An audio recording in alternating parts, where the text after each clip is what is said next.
In 2008, archaeologists digging in a cave on the southern coast of South Africa found an abalone shell buried in the sediment. Inside it was a paste. Red ochre, ground fine, crushed bone, charcoal, traces of fat. Somebody had mixed it deliberately in a container they chose because it held liquid well, and then left it behind. That shell is roughly 100,000 years old. The team, led by Christopher Henshilwood at Blombos Cave, had found what may be the oldest known cosmetic workshop on Earth. Not a weapon, not a cooking site, a place where human beings made something to put on their skin. That's 90,000 years before farming, 60,000 years before the cave paintings at Lascaux, before pottery, before permanent houses, before the wheel by an almost comical margin. Before we figured out how to reliably store food, we figured out how to change how our faces looked. And this morning, you or someone you live with stood in front of a mirror and did a version of the exact same thing. That's not vanity. That's a 100,000-year-old signaling system running on a face that has no idea the audience changed. Let's go back to that cave.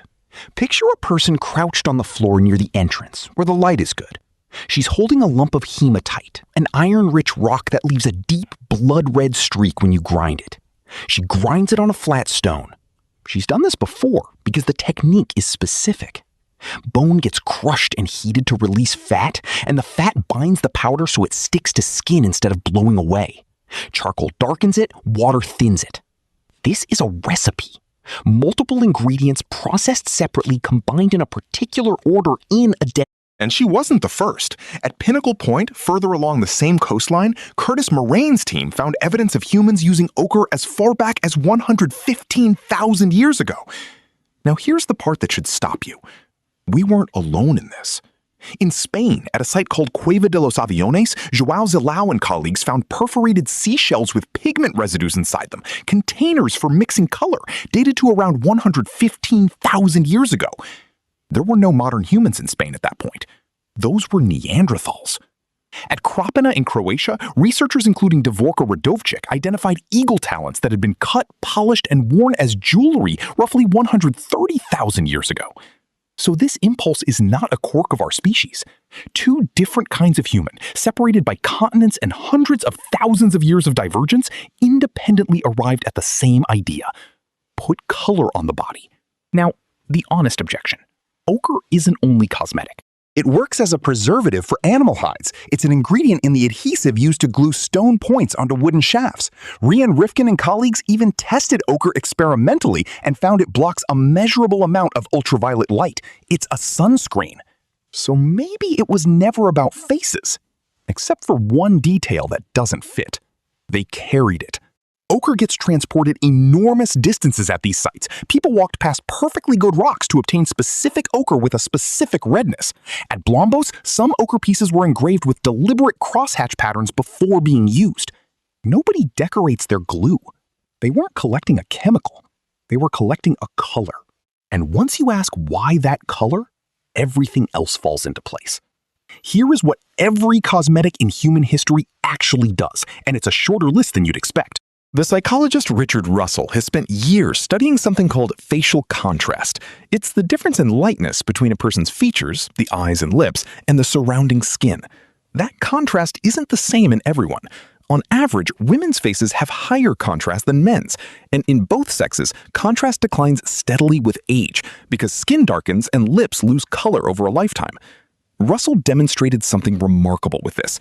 Take a single face, change nothing but the contrast, and people will confidently identify it as male or female depending on which version they see. Your brain is reading that ratio automatically. You have never once been aware of doing it. Now look at what cosmetics do across every culture that has ever invented them independently. Darken the border of the eye, add color to the lips and cheeks. That's it. That's the whole thing. Egyptian coal, Sumerian malachite, ochre in the Kalahari, antimony in Persia, lead white in Rome, everything on a shelf in a drugstore right now. Thousands of years, dozens of unconnected civilizations, one target. Makeup isn't decoration, it's amplification. It takes a signal your brain was already scanning for and turns the volume up. Nobody wears makeup only for themselves. And the color choice isn't arbitrary either. Researchers including Ian Stephen have found that skin with more visible blood coloration is consistently rated as healthier looking. That's not a cultural preference. Blood in the skin means oxygenation, circulation, a working cardiovascular system, sometimes arousal. Red is the color of being alive, which is exactly what a person was grinding out of a rock in that cave. There's a second job, though, and this one is the reason the practice never died out. Pigment patterns mark groups, which band you belong to, whether you've been initiated, whether you're mourning, celebrating, married, at war. Across the ethnographic record, body decoration functions as a membership badge before it functions as flattery. So the paste in that abalone shell is doing two things at once. It says, I am healthy, and it says, I am one of us. That combination is powerful enough that people have repeatedly been willing to die for it. If you want to know what else evolution never prepared you for, subscribe to Neanderthink. Egyptian coal was frequently made from galena, a lead sulfide. Roman and later European women used white lead on the face, a practice that reached its notorious peak with Venetian ceruse in the 16th century. Lead absorbs through skin. Prolonged use damages the nervous system, and it eats the complexion it was applied to conceal, which meant applying more. Though even here, history refuses to be simple. A team at the Louvre, led by Philippe Walter, analyzed Egyptian coal and proposed that the lead salts in it may have triggered an immune response in the surrounding tissue, offering some protection in the surrounding eye infections that were common in the Nile marshes. They may have been poisoning themselves slowly and treating an infection at the same time. That's how strong the pull is. People accepted a toxin on their eyelids every day for millennia rather than go without the signal. So what's actually broken now? Not the makeup, the audience. That woman in Blombos cave was signaling to perhaps 30 people. She knew all of them by name and by smell. She saw their faces in daylight and firelight, at conversational distance, moving. Her comparison group was small, real, and it included the elderly, the sick, the tired, and the ordinary. Your comparison group is infinite, and it contains none of those people. Your face is now evaluated against a scrolling stream of images that have been lit professionally, selected from hundreds of attempts, and adjusted afterward. Your front-facing camera adds its own distortion at close range. The contrast reading system in your brain was calibrated for firelight at 3 feet. It cannot tell that half of what it's now scoring against was never a face at all. So the ancient signal still works perfectly. It's just been entered into a competition that has no top and no real competitors. Here's the reframe. And it isn't stop wearing makeup. That instinct is older than our species, and telling it to go away has a 100,000-year losing record. The fix is to notice which of the two jobs you're doing. Job 1 is membership, getting ready with friends, a look that says which world you belong to, the ritual before an event. That's the ochre. That still works exactly as designed, and it will keep paying you back for as long as you live, because the reward is belonging, and belonging is real. Job 2 is contrast competition against images. That one has no finish line because the target keeps getting edited. Same lipstick, completely different transaction. So ask one question at the mirror. Who is the camera? If there's an actual person on the other side of this, someone who will see you, talk to you, remember it, then you are doing the thing humans have done since before we had houses. Enjoy it. If the audience is a feed, you're competing with a rock that keeps moving.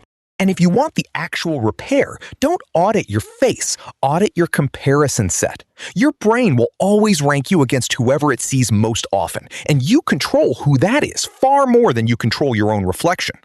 100,000 years ago, someone ground red rock into fat inside a seashell, and then walked out of a cave to be looked at. She wasn't insecure, she was doing something profoundly human, which is telling other people something true about herself without using words. You're not vain either, you're just still holding the shell. And if you think that's the strangest thing your ancient brain does about your appearance, wait until you find out why you can't stop staring at your own reflection.